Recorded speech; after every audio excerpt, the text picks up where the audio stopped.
Autre chose que vous devez bien comprendre dans Drive et avec en fait toute la suite Google, c'est les paramètres de partage.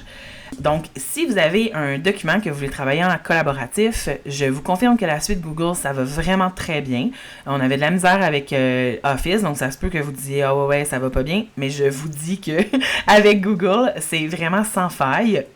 Ou presque, mais moi, j'en ai jamais vécu depuis plus de 10 ans. J'ai jamais eu de problème de synchronisation avec mes fichiers. Il y a plusieurs manières de partager. Ok, je vous montre mes manières à moi, puis les manières que je trouve qui fonctionnent assez bien. Donc, lorsque vous êtes dans votre disque, et là, vous pourriez être sur un ordi ou sur un iPad, c'est sûr que l'interface va changer un peu, mais c'est vraiment le même principe. Donc, vous allez cliquer sur les 3 petits points d'un fichier.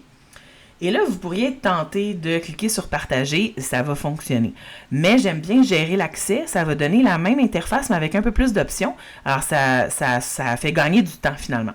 Donc, je clique sur « Gérer l'accès ». Et là, je détermine à qui j'ai accès et je vois qui a accès aussi à mon document. Et je pourrais le partager aussi après. Donc là, en ce moment, il y a 3 niveaux d'accès. Okay? Il y a limité. Regardez, je vous montre les 3 niveaux. Il y a limité, ouvert à Collège Saint-Paul. Donc ça veut dire que la personne est obligée de se connecter à son compte pour pouvoir accéder aux documents.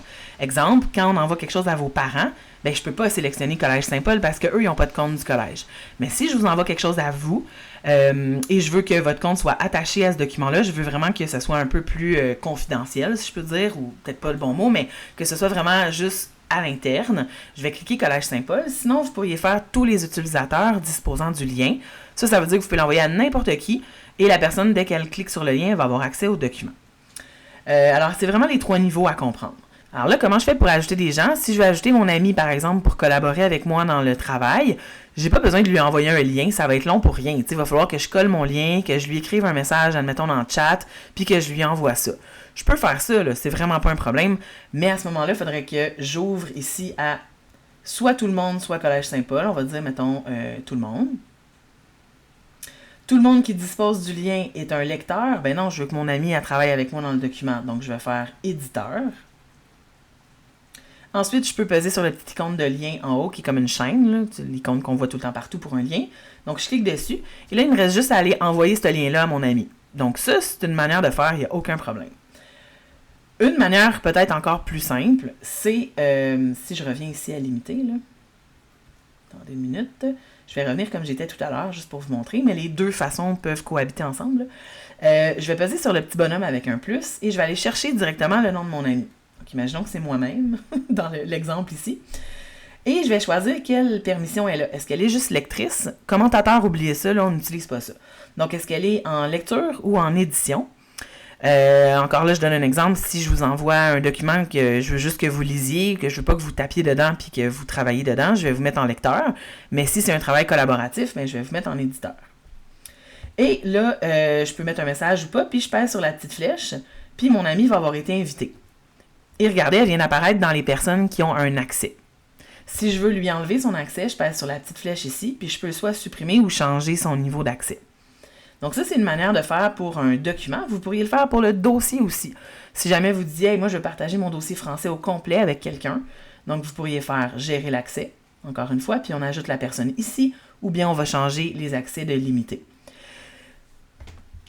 Donc, gardez en tête qu'à partir du moment où c'est marqué limité, c'est vraiment juste les personnes que j'ai invitées une par une qui vont avoir accès. C'est correct, mais ça veut dire que vous ne pouvez pas envoyer le lien à n'importe qui. La personne, ça va marquer qu'elle n'a pas accès à ce document-là. Ça va être plus compliqué.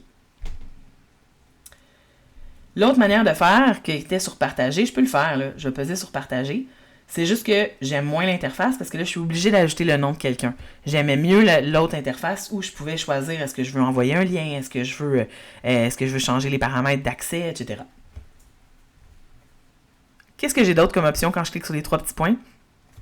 Je peux mettre une étoile qui deviendrait comme un document favori.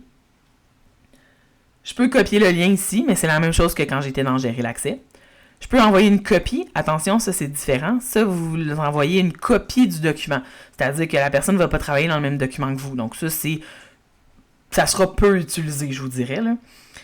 Vous pourriez le renommer, le déplacer, faire une copie. Si quelqu'un vous envoie un document, puis vous l'aimez, puis vous voulez partir de ce document-là pour une prochaine fois, mais vous pourriez vous faire une copie, par exemple. Ou si vous faites une page titre modèle, que vous réutilisez souvent, mais vous pouvez faire une copie de cette page titre-là.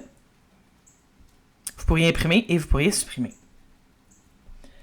Donc là, je vous ai montré comment le partager à partir de Drive, mais imaginons que vous êtes dans Docs. Donc, vous êtes en train de faire votre travail et vous voulez ajouter votre ami dans votre travail collaboratif. Je vais ouvrir un vrai travail, là. Donc, imaginons que je suis dans Docs ici. Il y a plusieurs manières de faire. Là. Je ne suis pas en mode édition. Il faut que je clique sur le petit crayon pour entrer en mode édition.